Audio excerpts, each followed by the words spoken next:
చూస్తున్నాను కదా, చెప్పడం ఒక వంతు, చేసి చూపెట్టింది ఒక వంతు.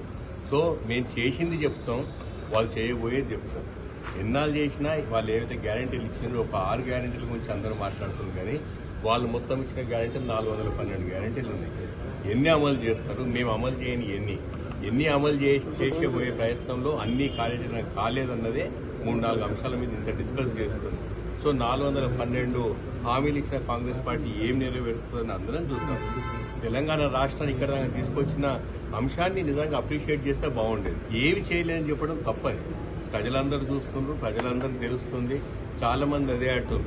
నిజంగా చాలా వ్యత్యాసం ఉంటే వాళ్లకు మనకు ఓటింగ్ పర్సంటేజ్లో ఏం మాట్లాడినారు అదే ప్రచారం చేస్తుంది. మొత్తం బీఆర్ఎస్ పార్టీ ఖాళీ అవుతుందని 2 పార్టీలు చెప్పింది. ఎవరైనా వెళ్ళిందా? అదే నడుస్తుంది రాజకీయం.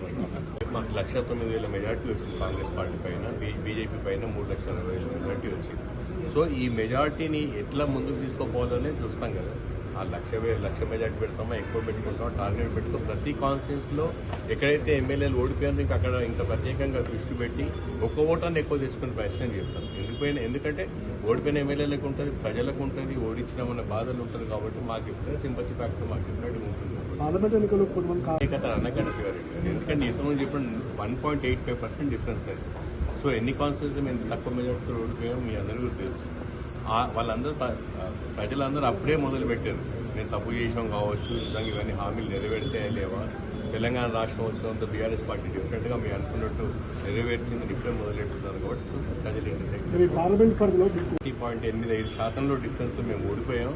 సరే, వాళ్ళ అదృష్టం వాళ్ళకి గెలిచారు. నేను దానికి ఏం కామెంట్ చేయలేదు. కానీ వాళ్ళు వేలెత్తి చూపెట్టడం, అసెంబ్లీలో పదే అన్ని డిపార్ట్మెంట్స్ మీద ఆరోపణలు చేయడం తప్పని చెప్పి నిన్న కేటీఆర్ గారు శ్వేతపత్రం రిలీజ్ చేయడం చాలా పర్ఫెక్ట్ ఉంది.